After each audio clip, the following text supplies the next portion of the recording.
Imana agiye gupfa n'umusore kanitwariho kugira ngo nzabanze ndongore. Yatumbiriye mu ijoro atangira kubona Imana yicanye n'umwana wayo Kristo yicaye iburyo bwe, abona n'umunezero bimutera gutuma avuga ngo Mana aba bantu bababarire, kuko ntabwo baza ahantu bari kunjyana, kugira ngo ahari nabo nubagirire impuhwe nabo yenda ahari bazamurikira. Aravuga ngo hahirwa abamesera ibishura byabo kugira ngo bemerezwe kwegera cya giti cy'ubugingo, kandi banyure mu marembo binjiye muri rwa rurembo. Abarira mugenzi wawe, nutababarira umugabo wawe, nutababarira pasiteri waguhemukiye, nutababarira wa mukristo waguhemukiye, wa muhanuzi wakubeshyeye, za ngeri zose nk'uko mubizi, kuko nashaka kwirondora, ngo nutamubabarira ntabwo so wo mu ijuru azakubabarira, kandi mu ijuru hazajyayo abababariwe ibyaha byabo bigatwikira. Ayo ni amarembo uri gufunga. Fungura amarembo yawe kugira ngo ugere muri rwa rurembo rwera tuzibanire mu ijuru. Bibiliya iravuga ngo hanze hazaba imbwa n'abarozi n'abicanyi n'abasenga ibishushanyo kandi n'abakunda kubeshya bakabikora. Urabona ko bimwe babibatije bavuze yuko harimo abantu bajya bavuga yuko kubeshya byabananiye, ariko ngo hanze, iyo bavuze hanze barebaga ingororano bazahabwa, barebaga umunezero, barebaga amakamba, barebaga ibintu biriyo bazaba bafite bariyo, ngo bakanezerwa, bikabatera gutuma bumva isi batakwiriye no kwibamo, bumva bashaka gakondo yo mu ijuru aho gukunda isi. Kuko Pawulo yabyanditse mu Bafilipi ibice 3:20, aravuga ngo twebweho iwacu sino. Haleluya, haleluya, wacu ni mu ijuru.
Yesu nashimwe cyane.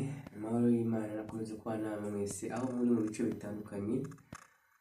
Nk'uko bisanzwe nidufatanye Eric mumenyereye kuri Big TV n'ahandi hatandukanye. Reka mbifurize umunsi mwiza, abandi ijoro ryiza, bitewe n'aho uri kumva ururimi turi gukoresha, yaba abarundi n'abanyarwanda.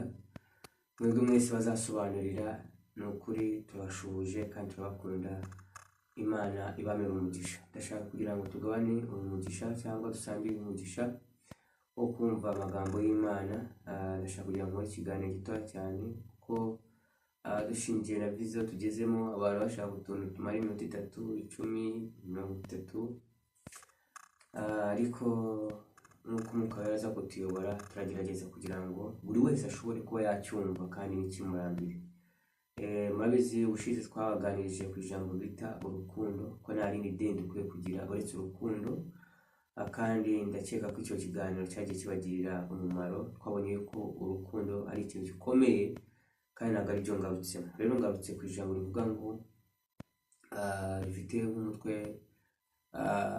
uvuga ngo irembo ukwiriye gucamo, ni wowe ukwiriye kurifungura. Nongere nsubiremo, ni wowe ukwiriye gufungura irembo ukwiriye gucamo kugira ngo ugere muri rwa rembo rwera cyangwa mu ijuru. So turaza kwifashisha amagambo y'Imana rero n'ubundi kugira ngo tudatinda, ariko katubanze dusenge kugira ngo ubundi dutangire dusoma twifashisha nk'amagambo abiri byakozwe n'intumwa. Ntabwo tuza kujya uyu munsi, ahubwo tujya mu byahishuwe, tugiye no muri Mariko turareba amagambo y'Imana. So turarike wowe utari tuzi, ukore subscribe, ukore share, wandike comment ibyo wumva twagufasha, ibyo wumva wadufasha, icyo wumva mbese umutima wawe kukubwira, kugira ngo tubane twese tuzanye kandi tumeze neza, tukomeze kwigira mu ijuru. Icyo be careful rero, intego yayo ni ukubwira abantu bakaba maso, bakitegura, bakanirinda, kugira ngo ejo Yesu Kristo atagaruka waramumenye ugasanga ntuzamutse bitewe nuko hari byakurangaje. Kuko ibyo tubisanga muri Matayo 25, ubwo bari abakobwa 10, bamwe baryamye bagasinzira badafite amavuta, ariko abandi bafite amavuta. Rero birasaba kugira ngo wibikire amavuta, nanjye nibikire amavuta, kugira ngo umukwe naza nubwo yabatinze, ariko igihe azaza cyose azasange dufite amavuta. Rero reka dusenge rero. Mwami Yesu, tugushimiye uyu munsi nk'uyu nguyu ko wemeye ko tugaruka imbere ya kamera kugira ngo tuvuge ibyanditswe byawe. Mwami, turakwinginze twebwe tugiye kubivuga, ubanza tweze udutunganye ahantu hose twarakoze ikidakwiriye cyangwa twaravuze ibidakwiriye. Turakwinginze utwezeshe amaraso ya Yesu Kristo, kandi turasenze Mwami kugira ngo duhinduke igikoresho cyawe, maze udukoreshe ibyo ushaka, uvugane natwe, kandi ikindi twunguke mu izina rya Yesu Kristo. Ufasha abagiye kumvira ijambo, ribagirire umumaro, rigira aho ribavana naho ribashyika. Mu izina rya Yesu twize kugira udufashe umwuka wera akatuyobora. Amen. Turifashishije ijambo ry'Imana riri muri Mariko 11, umurongo turasoma imirongo 2, turasoma umurongo wa 25 na 26. Uravuga ngo, kandi nimuhagarara musenga, hakaba hari umuntu wabagiriye nabi, mubabarire, kugira ngo so mu ijuru nawe ababarire ibyaha byanyu. Ariko nimutababarira abandi, so mu ijuru nawe ntazababarira ibyaha byanyu. Iyo ni ijambo ry'Imana. Haleluya. Tugiye kuganira ku ijambo ry'Imana rivuga ngo, ni wowe ufite urufunguzo rufungura amarembo yawe, ya mu rwego mu mubiri no mu rwego mu mwuka, kugira ngo uzabone uko winjira muri rwa rembo rwera. Kagongeye twifashishe n'ijambo ry'Imana byahishuwe ibice 22, ko naho haradufasha. Turasoma byahishuwe ibice 22, tusome wenda duhere ku murongo wa 14 na 15. Hahirwa abamesera ibishura byabo, kugira ngo bemererwe kwegera cya giti cy'ubugingo, kandi banyure mu marembo, binjire muri rwa rurembo. Hanze hazaba imbwa n'abarozi n'abasambanyi n'abicanyi n'abasenga ibishushanyo, n'umuntu wese ukunda kubeshya akabikora. Iryo ni ijambo ry'Imana. Rero turiganireho, turebe ko batubwiye yuko umuntu wese najya gusenga, murabizi gusenga, ushobora gusengera iwawe. Harimo abantu babifashe yuko wenda ari kujya mu rusengero gusa. No, si kujya mu rusengero gusa, ahubwo igihe cyose ugiye kwiherera n'Imana, ugiye gusenga, hariko riso batubwiye. Baratubwiye ngo, niwibuka yuko hari umuntu mufitanye ikibazo, umutima wanze umubabarire. bari magambo bishoboka yuko utabona uburyo mwahura kugira ngo mbabarira cyangwa kuko si wowe wanakosheje deja, ariko kugira ngo amasengesho yawe atagira inkomyi, kugira ngo amasengesho yawe agere mu ijuru, Bayibuli iratubwiye ngo ubanze umukure mu mutima wawe, umusipurime, maze ubone kwegera Imana ugiye icyo isaba. Kuko gusenga ni ugusaba nyine, cyangwa ni ugusabana n'Imana, ni ukubwira Imana ibyawe byose, icyo uyishakaho, ikintu cyose ukeneye, nicyo bita ngo ndimo gusenga. Gusenga ni ugusabana, gusenga ni ugusaba, bese ni ukubwira papa wawe ibyo ushaka. None papa aratubwiye ngo niba uje imbere yanjye ukibuka yuko hari mwene data, hari undi muvandimwe uri kuba mu mutima wawe mufitanye ibibazo, banza umukure mu mutima wawe. Mana ishimwe cyane. Iki kintu ni ikintu gikomeye, kuko nubwo batubwiye ngo uwo muntu wangiriye nabi, cyangwa uwo muntu watumye numva mbabaye, mwire kubabarira, awe abanza atera intambwe kugira ngo mubabarire. No, bishoboka yuko we nkawe atazana kubabarira, bishoboka yuko we agifite n'umutima mubi, bishoboka yuko we yumva ko ari we uri mukuri, bishoboka ko we yumva bese atarakerewe kuzongera kuvuga ngo ngazana kwegera. Rero nk'umukristo ushaka kugira ngo abohoke mu mutima, ushaka kugira ngo Imana nayo ikomeze kumubabarira ibyaha bye cyangwa n'ikindi cyose Imana ishaka kumukorera, Bibiliya yatubwiye ngo wirindira uwo muntu ngo aze gusaba imbabazi, ahubwo egera Imana ibwire yuko uwo muntu rwose umubabarire, umutima umubabarire, kugira ngo nawe Imana mu ijuru kubabarire. Haleluya. Kuko umuntu wese utazababarira uwo muntu, nutababarira uriya mubyeyi, nutababarira uriya mugabo, nutababarira uriya mwana, nutababarira bari bose mufitanye ibibazo, ntushobora kugera mu bwami bwo mu ijuru. Kuko umuntu wese uzagera mu bwami bwo mu ijuru ni umuntu wababariwe n'Imana. Kandi baratubwiye ngo kugira ngo rero iyo nzira uyicemo, kugira ngo aho hantu hace, hari ingufuri ni iyihe rero? Nuko hari umuntu mwagena ikibazo, cyangwa umuntu umutima wawe wakwimitsemo, cyangwa waje mu mutima wawe ku buryo utabona uburyo wakwegera ya ngufuri ikingura. Ariko rero baravuze ngo kugira ngo iyo ngufuri ikingure, ni wowe fata akanya mbere yo kujya gusenga, mbere yo kujya kubwiriza, mbere yo kujya kuvuga ubutumwa n'ibindi byose by'ubuhanuzi, fata akanya, ufata urufunguzo bita kubabarira, ushyire mu ngufuri, maze ukingure, maze ukomange, mu ijuru bazagukingurira. Kuko biravuga muri Matayo 7:7 ngo nimusaba muzahabwa, kandi mukomanga muzakingurirwa. Ntabwo ushobora kugera ku rugi aho Imana iri hari umuntu witambitse, cyangwa hari umuntu ugifitanye ibibazo nawe, ntibishoboka. Niyo mpamvu abantu benshi basaba ntibahabwe. Niyo yavuze ngo murasaba ariko ntimuhabwa, kuko musaba nawe. Bibiliya rero niyo itubwiye ngo uyu muntu niba dufite ikibazo kugira ngo tujye gusenga twumvikane n'Imana, Imana itwumve, ngo ni kugira ngo tumubabarire. Icyo kintu ndasabye bene data, nshuti z'umusaraba, tubanze tubabarire. Twarakomeretse, nibyo. Hari abantu benshi batubabaje, nibyo. Hari abantu benshi baduhemukiye, nibyo, birumvikana pe, nta n'umuntu utabyumva. Ariko ibyo ngibyo Imana yavuze ngo bikure mu mutima wawe. Reka dukure ibyitwazo byose mu mutima wacu. Bibiliya yatubwira ngo mu butumwa bw'ubwanditswe na Matayo, Bibiliya yatubwira ngo yaba no muri Luka 17 haravuga ngo umuntu wese uzana igisitaza imbere ya mugenzi we azabona ishyano.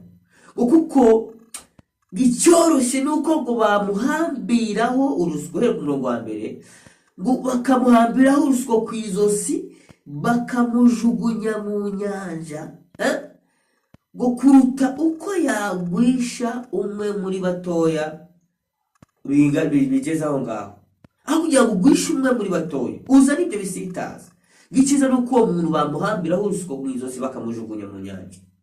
Mwene magambo uwo muntu wazanye icyo gisitaza we afite ibyago bikomeye. Niyo mpamvu nababwira bene data, tureke kuzana ibisitaza imbere ya bagenzi bacu, tureke kuzana ibintu bituma abantu bava mu murimo w'Imana, tureke gutuma abantu baririmbaga bava mu murimo w'Imana. Ibisitaza tubikure mu nzira.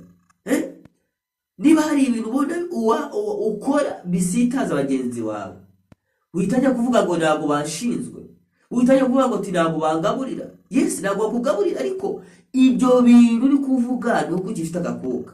Umunsi uzahura n'Imana Data Rurema waremye isi n'ijoro, ntabwo uzabivuga. Yaravuze ngo bazamwikubita imbere muri Matayo 7:21 ngo bavuge ati ngo twajyaga dukora ibi n'ibi, harimo ubuhanuzi, harimo ibitangaza, ngo mu izina ryawe. Ariko azababwira ngo mwumve imbere mwankozi zimwe sinigeze mbamenya. None inshuti yanjye rero, niba wowe uri umuntu ushaka kuzagira ngo twigire mu ijuru, babarira bagenzi bawe, babarira abavandimwe, babarira inshuti zawe. Ikindi, nawe uri kuzana ibisitaza imbere y'abagenzi bawe, nyaboneka nakubwiye hakiri kare, bamaso itonde, kuko iminsi yacu iri gushira. Zaburi ya 9:12 hagaragaza yuko tukwiriye gusaba Imana ikatwigisha kubara iminsi yacu, kuko iminsi yacu ni mikeya. Iyo usomye hejuru usanga ngo umuntu uramye ari iminsi 80, ariko 70 guramye cyane ngo ni 80. Iyindi minsi urumva ni iminsi mike cyane. Muri iminsi abantu benshi babona ko bari gupfa mu minsi mu myaka 40, mu myaka 40, ariko imyaka myinshi umuntu arama mu isi ni imyaka 70, ngo yarama cyane 80. None rero Zaburi avuga ngo none Data utwigishe kubara iminsi yacu kugira ngo dushobore gutunga imitima ifite ubwenge. So rero nitumenya yuko ibi byose turi kwivugisha ngo ntabwo nshinzwe, ntabwo ungaburira, ntabwo nyambika, ubundi se undebaho kubera iki, ubundi se ari wowe uri kuzana ibisitaza. Icyaba cyiza kugira ngo ukomeze kugwisha abo bantu, Bibiliya yavuze muri Luka 14:1 ngo nuko bafata urusyo bakukambira ku izosi ngo bakakujugunya mu nyanja kurenza kugusha abo batoya. None inama nakugira nk'umukozi w'Imana, ndakubwira ngo garukiraho wakire Yesu Umwami n'Umukiza, akuyobore kugeza mu bwami bwo mu ijuru. Ureke kwigira ikigane kuko ibiganiro nabyo ntabwo bizagera mu ijuru. Twasomye n'amagambo mu byahishuwe, ndashaka kwihuta. Haravuga ngo hahirwa abamesera ibishura byabo kugira ngo bemerezwe kwegera cya giti cy'ubugingo, kandi banyure mu marembo binjiye muri rwa rurembo. Iryo ni ijambo ry'Imana. Bishatse kuvuga iki? Ese ni gute Bibiliya kutubwira ngo amarembo, abona amarembo arasobanura amarembo ni ayahe? Ese ni ayahe marembo Bibiliya iri kuvuga? Ese ni ayahe marembo ijambo ry'Imana riri kutubwira? Ni irihe rembo cyangwa ni ayahe marembo ashobora kuba twebwe twacamo kugira ngo tugere muri rwa rurembo rwera? Sidukunza kubisona neza kugira ngo byumve. Iyo bavuze amarembo ni wa muntu wanze kubabarira, niba abantu wanze kubabarira ugakomeza kubijundika, ugakomeza kumva ko bona batagushinzwe, bese batakugaburira, bakagusibira amarembo, bakagusibira irembo kuko ngiye ni musibira irembo, nurakagusibira irembo, nurakagusibira irembo kuko wanze kumubabara, kuko ari we wishizemo, ntabwo uzagera muri rwa rurembo rwera rwo mu ijoro. Amarembo bashatse kuvuga dukwiriye gucamo n'abantu, ni umuturanyi wawe, n'umugabo wawe, n'umugore wawe, n'umwana wawe, n'inshuti n'abavandimwe. Niyo bita amarembo ugomba gucamo kugira ngo ugere muri rwa rurembo rwera. Imana ishimwe cyane. Haleluya.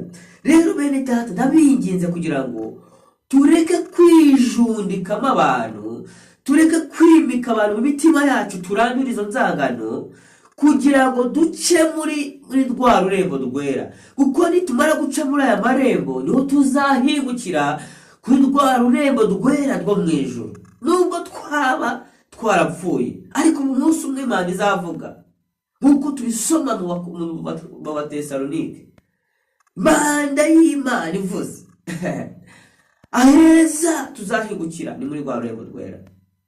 Shuti yanjye, muzane ijambo rikubwira ngo fata urufunguzo ufungure, wa muturage wawe mubabarire, ya shuti yawe yibabarire, wa mugabo wawe mubabarire, wa mugore wawe, abana bawe, baba mukorana mu kazi, baba muri ofisi, yaba inshuti zitandukanye hirya no hino ku mafoni mwajye mushwana.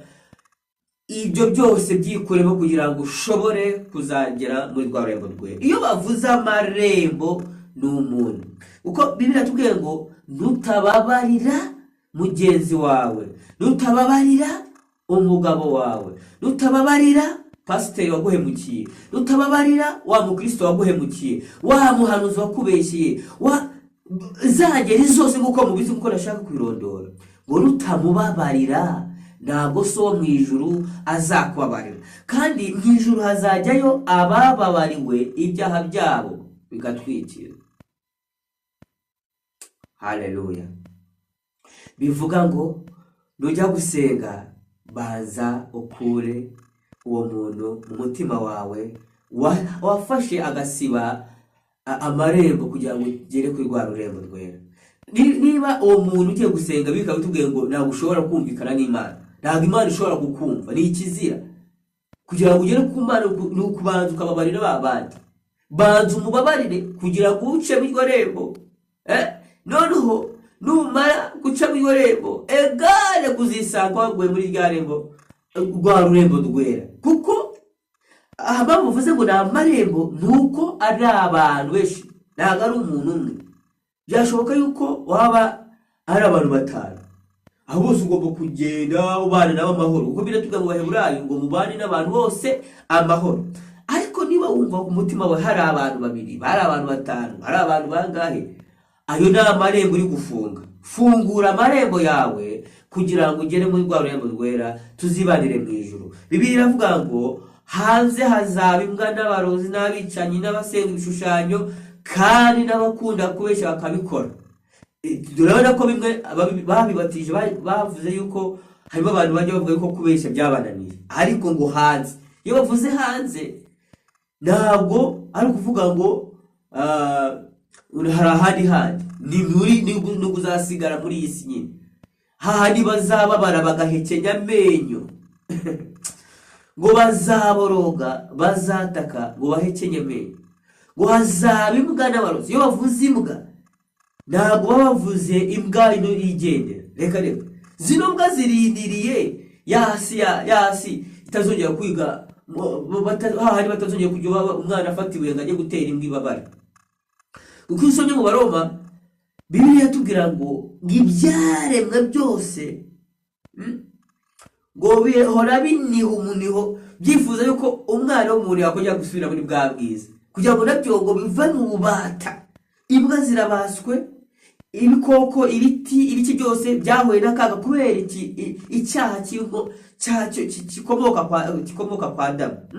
Cya cyaha nyine murakizi, kera ntabwo ibyo byari bifite ikibazo, no.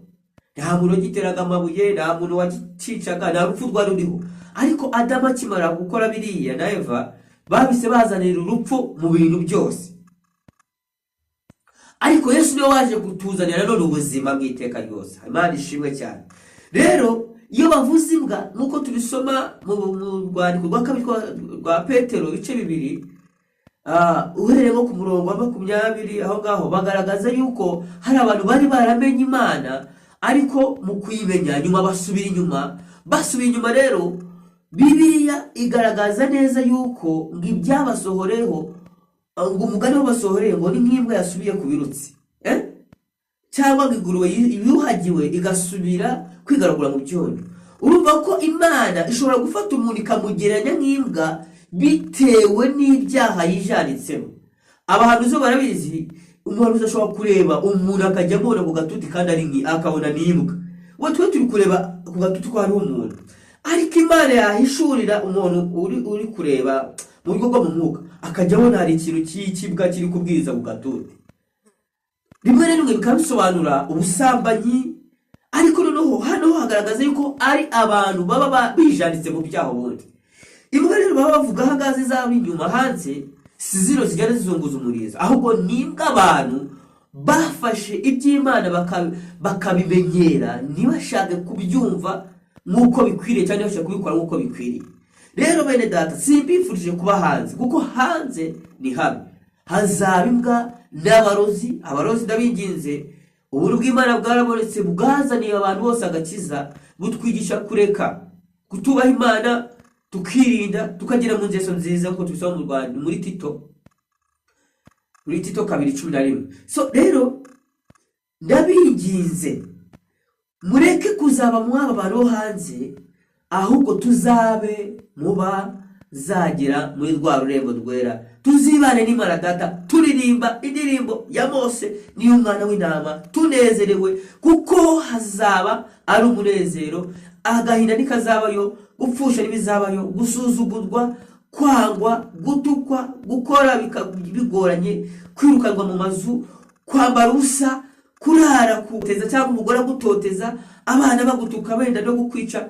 Ibyo mu ijuru n'ibizahaba nshuti yanjye. Ni naho mpamvu ngo abakera ngo barabirebaga muri mu Baheburayo 11, ngo babireberaga kuri ibyiza, barebaga ingororano bazahabwa, barebaga umunezero, barebaga amakamba, barebaga ibintu biriho bazaba bafite bariyo, ngo bakanezerwa, bikabatera gutuma bumva isi batakwiriye no kwibamo, bumva bashaka gakondo yo mu ijuru aho gukunda isi.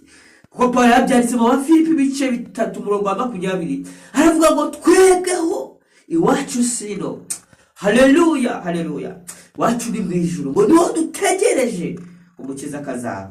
Ariko Yohana urwandiko rwa mbere 3 aravuga mu murongo wa 3 ngo naho abo bantu bafite ibyo byiringiro byo kuzabona Yesu agarutse, byo kuzingira muri urwo rurembo, ngo bahora biboneza uko nawe yaraboneye. Shuti yanjye, ndakwingize niba hari aho warasuye inyuma, ndakwingize niba hari ahantu wari waraguye, ndakwingize agarukira kugira ngo utazaba mwabo bantu babaruzi utaranaroze kubera gutababarira, kubera kujya gusenga. Ntabwo ushobora gusenga isengesho rigere mu ijuru nubwo waza wibyimbije, nubwo waza warize, ngo rigere mu ijuru utabaje kubabarira bari abantu ufite mu mutima wawe. Babarira. Petero yagiye babarira abantu bamukoreye ibintu bikomeye cyane. Abantu bitwa ngo ni Pawulo yagiye babarira abantu bamukoreye ibi cyane, baramukubise kugenda aho basigaga babona ko ari indembe, ari intumbi, ariko Imana iko ikamugarura. Stefano byakozwe n'intumwa, njyangura kubibabwira, baramukubise amabuye, we ntabwo yatumbiriye. Abantu bari kumukubita amabuye, ngo yatumbiriye mu ijuru, kuko hari uwari waramuhamagaye, kandi ntabwo yavuze ngo Imana agiye gupfa n'umusore kanitwariho kugira ngo nzabanze ndongore. Yatumbiriye mu ijuru, atajya kubona Imana yicanye n'umwana wayo Kristo yicaye iburyo bwe, abona n'umunezero, bimutera gutuma avuga ngo Mana, aba bantu bababarire, kuko ntabwo baza ahantu bari kunjyana, kugira ngo ahari nabo nubagirire impuhwe nabo yenda ahari bazamurikira. Niko kuvamo Sawuli wari umwicanyi, byakozwe n'ibice 9, ahita n'abafatwa, atangira kuvuga ubutumwa. Narangije, ariko kugira ngo uce muri ariya marembo, nahindi password ni ukubabarira, ni ukubana n'abantu bose amahoro, kugira ngo ugere mu rwarembo rwera, ntuzabe muri zambwa n'abarozi n'abakunda gusenga ibishushanyo.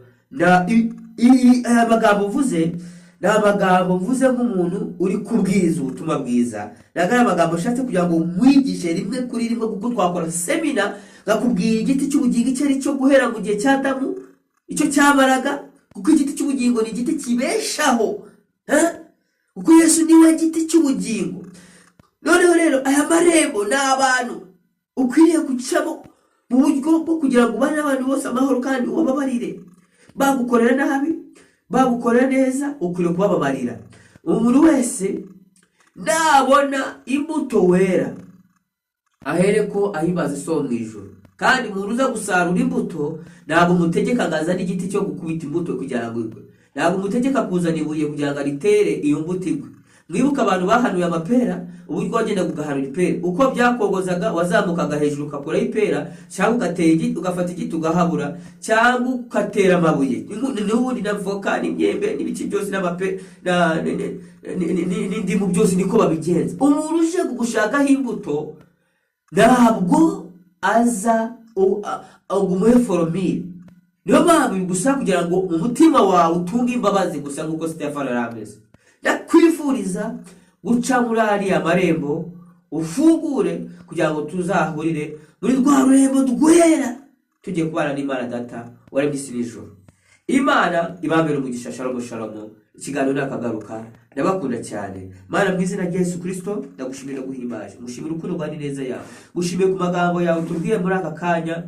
Mana kara amagambo meza kandi gikundo. Uravuze ngo mbere yo kujya gusenga tubanze tubabarire. Niba hari umuntu twumva umutima wacu uri mu mutima wacu, tubanze tumubabarire. Kandi ntabwo uvuze ngo n'umwe gusa cyangwa uravuze ngo ari we wese tumubabarire kugira ngo natwe tubabarirwe ibyaha byacu. Magambo meza tubwira n'ubwo ibyahishuwe yuko dukwiriye Ngabi guca muri ya marembo. Kandi amarembo tubonye yuko ari umuntu, kandi uravuga ngo tubane n'abantu bose amahoro. None ndasenze kugira ngo Mwami utugirire neza, utubabarire ibyaha byacu, kandi uduhe imbaraga zo kugira ngo Mwami tuneshe icyaha cya kamere cyo guhora twumva twakihorera, cyo guhora twumva tutashobora kubabarira. Uduhe imbaraga zishobora kubabarira n'abari gutwica, kuko batubanjirije kera bagiye bahura n'ibibazo bitandukanye, ariko ntabwo byabacogoje, ntabwo byabaciye intege. Nubwo babakase imitwe, nubwo babakereje ingero, bari bakabashishurimo, bari bakabashyira mu mavuta, ariko bakomeje kwihangana.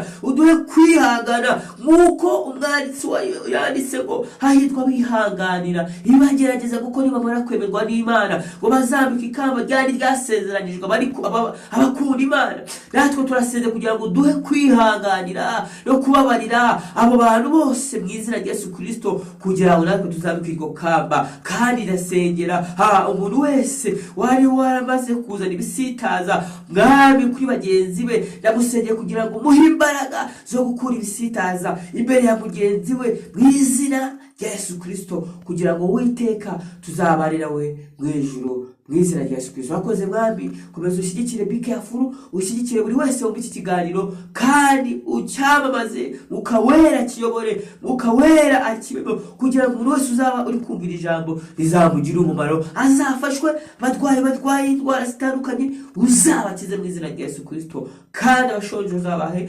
abadafite imyenda ubahe, kuko uri Imana yavuze ngo mushake ubwami bw'Imana gukiranuka, ibindi byose ni inyongera. Kuko ijambo bazabumvise uzabongeze buri kimwe cyose bakeneye cyo mu mubiri. Niko duse twizeye mu izina rya Yesu Kristo.